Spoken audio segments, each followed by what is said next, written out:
โดยสาเหตุที่อยากได้สีเขียวในอยากได้ไปอ้างเมียเก่าบ่หรือว่าในไหนนี่ บ่ต้องหมักในนี้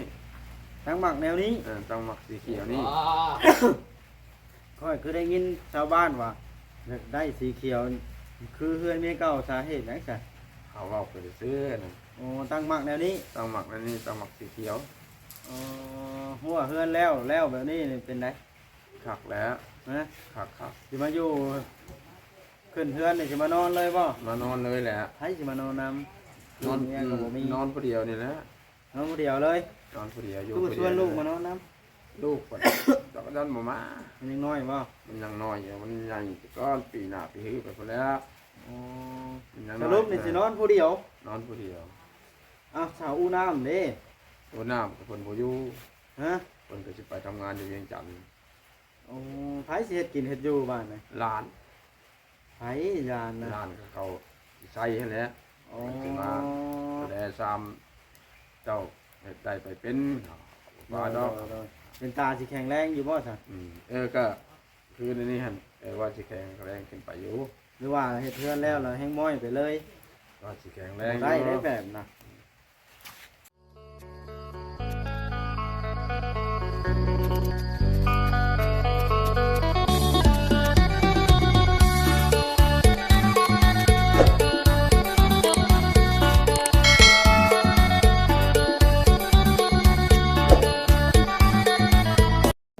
พี่น้องเอ้ยเปิดภาพขึ้นก็ได้อยู่เฮือนลุงหมอตอนนี้โตเรียบร้อยแล้วเด้อเฮ็ดหัวเฮ็ดเฮาก็ได้บ้านนี่พี่น้องเอ้ยให้เด้สร้างเวียงเพิ่นกับสร้างปื้อเพิ่นเฮ็ดเรียบร้อยรักวัวบักใหญ่พี่น้องไอ้ท่านหมอเพิ่นก็มาเผาแล้วก็มีแม่ตู้สอมาสบายดีแม่ตู้สอ สบายดีดีมกดีใจนำทันหมอเพิ่นได้เฮือนงามไปตื้อช้อนนี่คือเป็นใจจะได้นำทันหมอจะทางบนวัดสนามบ่มี งามบ่เห็นแล้วนะ โอ้ยงาม งามแฮงเนาะ งามบ่มีผู้ท่อแล้วเนาะ บ่บ่มี นี่ แล้วว่าทันหมอทำบุญตะกี้บ่จะมีวัดสนามบ่ ก็ทำบุญไว้นะการทำบุญไว้แล้วบุญ ยังประตูพี่น้องไอ้บ้านนี่ประตูเฮือนครัวแล้วเฮาสิมื้อเฮ็ดอยู่เฮือนแล้วสิมาประกอบใส่ให้ ตัวนี้บ่ได้เฮ็ดประตูเลยบ่ตัวนี้ เฮ็ดเบิดแล้ว โอ้ เฮ็ดเบิดตัวน้ำวางเจ้านั่งเบิ่งก็เฮ็ดอัดตึบตับตัวนั้นทางลงกันไดก็เฮ็ดอัด แต่ว่าสิเฮ็ดตะนางตัวน่ะ จะได้แหละ ตัวทางลงกันไดอันนี้ผมบ่ให้ ที่ทางลงก็ได้ อันนี้ในข้างท่านหมอเด้เออ นี่ค่ะ แม่นตัวนั้นล่ะสิ นอนกะสิรับพันดีได้ละทันหมอเนาะได้เฮือนงาม นั่นถึกเลขอยู่ เลขในทานหมอเด้อให้พวกอันสร้างเพิ่นถึกเลขนำแน่ โดยเดี๋ยวเป็นพันดีเนาะพันดีก็บอกเนาะ ได้ตรงกงคักๆแล้วก็บอกเพิ่นเด้เพิ่นมาช่วยเฮาก็ต้องช่วยเพิ่นในทานหมอเด้อเป็นยังไง บ่ทันหมอ เกิดนั่นแล้ว ฮะ เกิดนั่นแล้วเนาะ เจ้าคิดว่า พ่อบ่มีส่วนช่วยเจ้าบ่นี่ นี่แหละเจ้ายืมมือกันแล้วเจ้ายืมมือมาถึงมาฮอดจอดถึงแล้วก็ขอบขอบใจน้ำขอบคุณน้ำหลายๆบอกหมดเลย อันนี้ก็ถ้าบ่มีแม่ใหญ่ใจบุญเพิ่นค่อยก็เฮ็ดบ่ได้ดอกลุงหมอเอ้ย โด ช่วย ย ลุงหมอก็ได้ โดย เนาะเฮ็ดออกมาได้งามบ่ลีเนาะ งาม โด เลย ย สีก็สีเขียวอีกจะว่าเอาคือสีเมียสีเฮือนเมียแต่เก่าไทยวัน เอาสิคือเห็นเมียเก่าย้อนหยังย้อนลาวก็สิเอาเว้าอ้างเมียลาวอ่ะลาวก็ได้เฮือนสีเขียวคือกัน แต่ว่าแข่งเรือแข่งแห้งแข่งได้แข่งวัชนาแข่งบ่ได้ค่ะว่าตะกี้ว่าท่านหมอได้ชั่วเป็นคนชั่วเป็นคนจนบ่ได้ท่านหมอเป็นคนดีเลยเด้เฮามีผู้ส่งเสริมมีผู้ช่วยเหลือ เมีย สิบ่ะ เมียเก่ายังขึ้นฮอดอยู่บ่หรือเจ้าขึ้นฮอดเมียเก่า หรือฮอดจะได้หมกว่าวก็ยาแล้ว ยังขึ้นฮอดอยู่บ่เดี๋ยวนี้ ก็คืดอยู่บัดคืดไปเนาะเราดูกันคืดอยู่ของหมกว่าวแล้วก็จะเป็นยา คงมาเอาขยะเนาะหาเอาไว้เนาะ หมกว่าวแล้วก็ยาของหมกว่าวเฮาหมกป่าเฮาแล้วก็ยา หาเอาไว้บ่ ก็บ่ได้ว่าได้ทานมีตัวมานั้นหายเจ้าหน้าไปก็อย่างว่าบทตีเผาตีหนุ่มบทตีนั่นไหนนะขอทานแต่ว่าฮักแพงกันคือเก่าบทตีบททาน ค เนาะ นนึงสิ เ เขานมคนกับบ่เลือกไร บ่เลือก วันเอ้ยเพิ่นว่ายังสิเอาอยู่ ไผท่านหมอนะ ท่านหมอเท่านมกับบ่เลือกเพิ่นแบบว่าเพิ่นยังอย่างไรเนี่ยเพิ่นยัง เด้พี่น้องไม้ตอกแถวนี้ทางเฮาสิได้มาอนามัยมื้อหน้ามานี่มันค่ำแล้วพี่น้องเอ้ยมื้อหน้าสิมาอนามัยเดินเฮือนเดินชานต่อไม้ต่อหยังสิตัดออกตัวมันตัดได้ตัวตัดบ่ได้ก็ปาไว้ซะก่อนตัวใหญ่นี่ไว้ให้ลุงหมอจุดอันนี้ฮะพี่น้องเอ้ย เป็นตอกนะเขาคนขึ้นรถแล้วเนาะเอามื้อหน้าเพิ่นแล้วเนาะ แมนเหมือนเด้อบ่วัดสิฮะ อันในตู้ซอยจะคอไม้อันจิกตัดทางนั้นคอพื้นนะได้บ่ ไม่ว่าได้ ข้างตู้หันข้างตู้ข้างโต๊ะหัน ทางเตียง ข้างเตียงหัน ไม่ เตียงน้อยหัน จริงน้อยนะหันอะไรเห็นพื้นเอาแล้ว โอ้เอาไปแล้วไม่ข่อยทางป้านะ ป่า เอาเลย รอมาน่ะก็สิยกมือ เพราะว่ามันอันนั้นเด้น้องเอ้ยหน้าเฮือนทันหมอเฮาสิเฮ็ดกว้างหน่อยจักหน่อยพอได้คนเข้ามาเด้วางนี่ใกล้น้ำบาดาลห้องน้ำติดเลย ในหัวก็ได้งามธนาคารเก่งกะลีลุงหมอได้เฮาตะไคร้เฮือนบ่วัดยังเป็ดหลุมเข้าขี้อยู่สร้างกับเช้าเมื่อยพี่น้องหลังจากที่เพิ่นเฮ็ดหัวแล้วก็ได้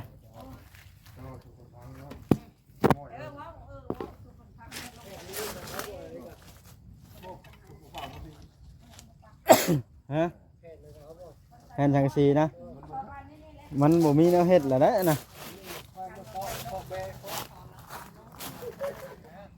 เศษสังกะสีเจ้าอยากได้เจ้าก็เอาแล้วเศษสังกะสีนี่เพราะว่าจงไว้แห่งยันมันบาทนั่นบาทนี่แล้ว นี่พี่น้องเฮ็ดหอบเรียบร้อยหัวเนาะโธ่เรียบร้อย ถอยแม่ถอยรถแม่ หอบเพื่อนจุด แน่บ่ เนี่ยตัวชอเพิ่นก็เพิ่นอยากได้อันสลามนี่เพิ่นว่านี่เด้สลามนี่ เฮ็ดหูให้เพิ่นแล้วเนาะ เพิ่นสิเอามาเฮ็ดพื้น เต้มีไปให้เพิ่นเนี่ย เพิ่นเป็นคนทุกข์ยากเพิ่น ห ว่า ลานเพิ่นจะคนจะดับหลานเพิ่นก็ได้ ว่าให้4ห่อพอ หลานเพิ่น3คนบ่ แม่น 3 เอาให้ตัวชอกันว่าไอ้ตนเพิ่น 2คนตัวน้อยกับมือ เพิ่นก็ขอข้าวกินคือกันพี่น้องเอาตัวชอไอ้ขี้ใส่นี่ ไปแล้วรถไปแล้วรถบ่มีส่งแล้วท่านหมอก็ให้ท่านหมอก็ชี้ ให้ท่านหมอนี่ช่องธงหนึงได้นะ เพิ่นเอามือเลยชี้ มานี่เอามือแล้วบ่ด้วยนี่อ๋อเด้อท่านหมอเฮ็ด เอา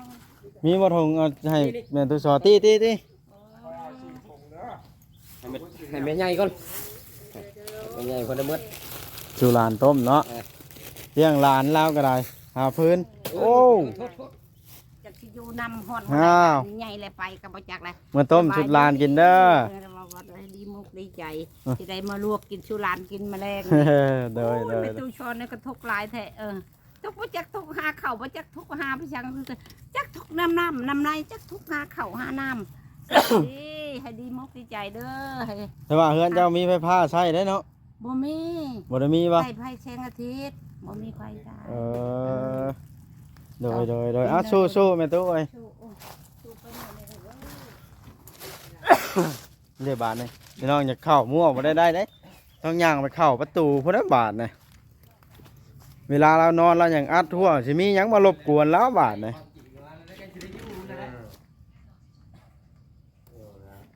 หลายคนเนาะลุงหมอเรือนหลังในสะอ่อนเนาะลูกเปื่อยเด้ใบไม้ดาดหลังคานะต้องพันทิ่มเนาะคอยว่าสิพันมันไม้ฮักเห็นว่าหาไม้ฮักอันผ้าฮักนะ ไว้พันเนาะจงไว้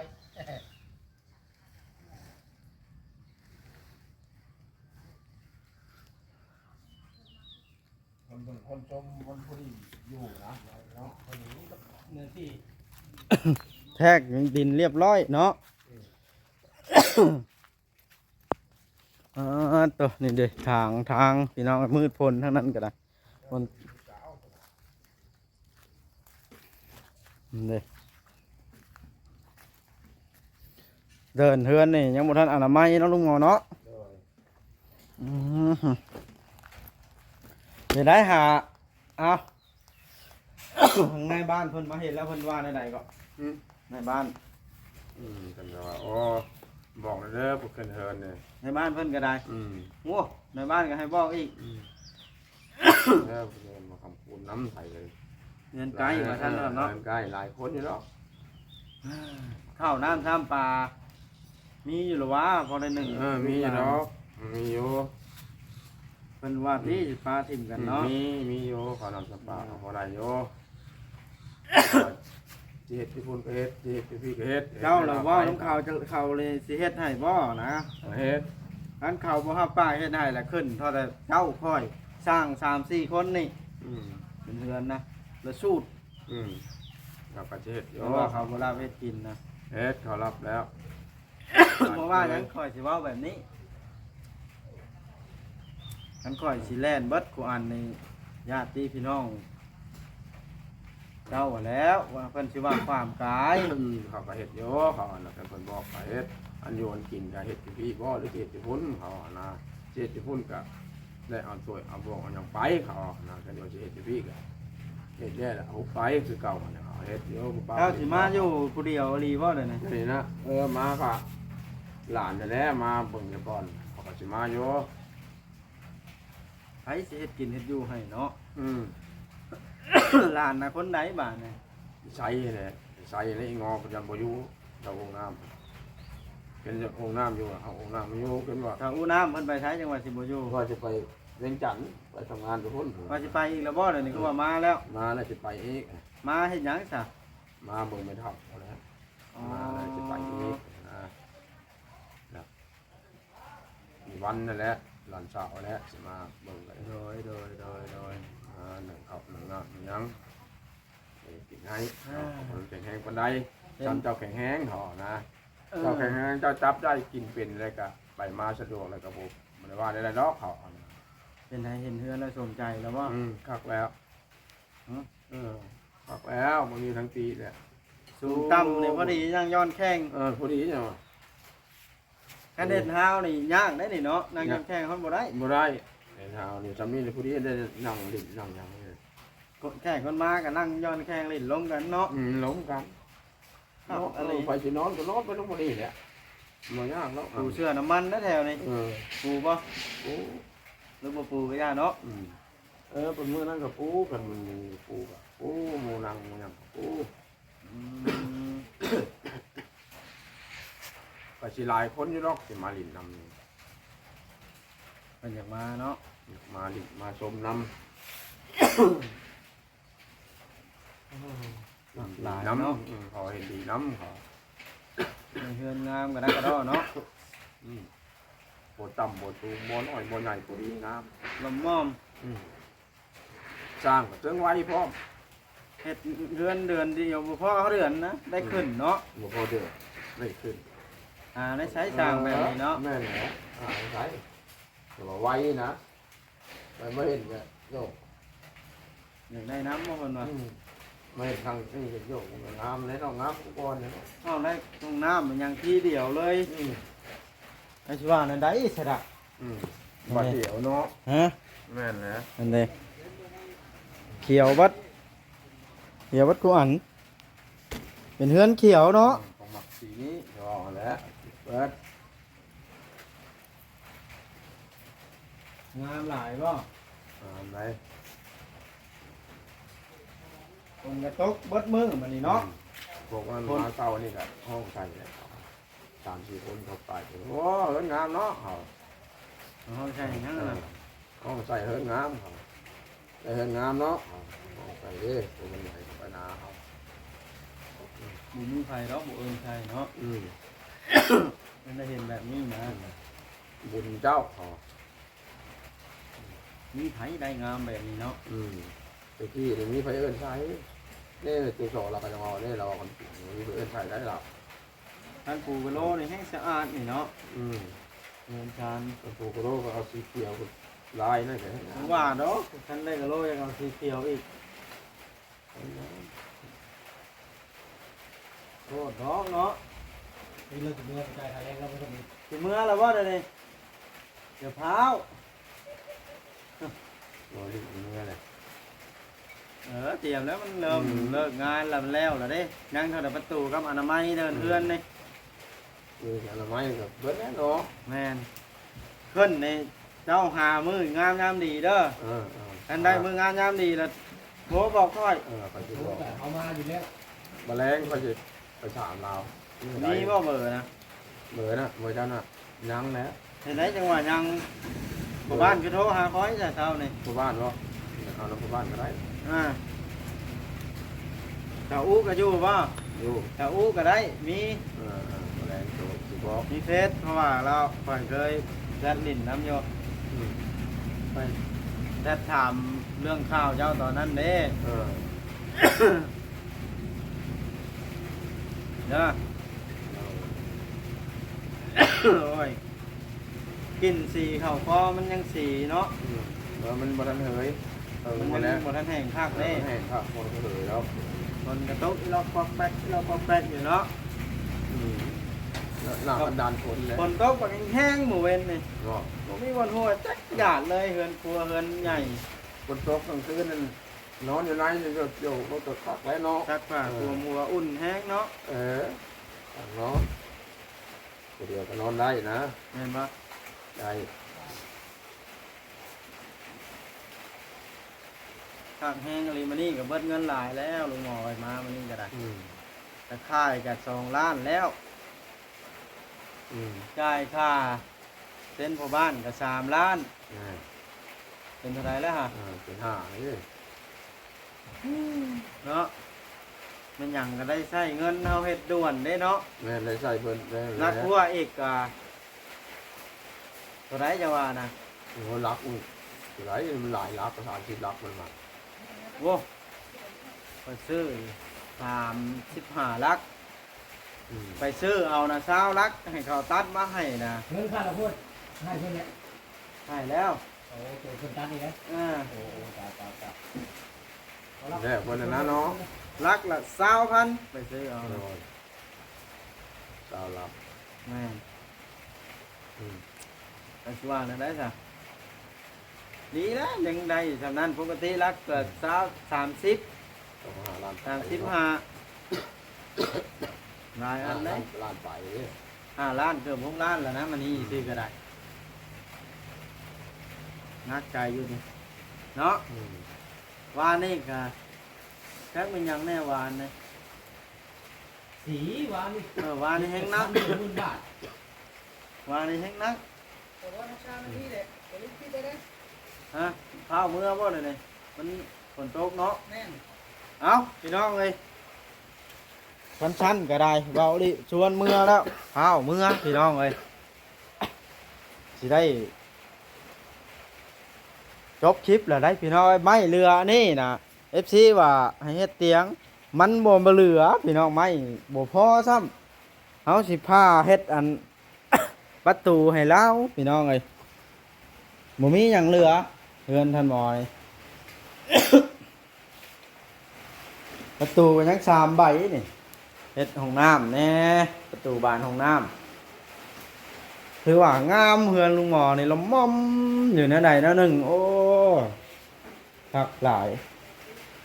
ลุงหมอน้องลุงหมอ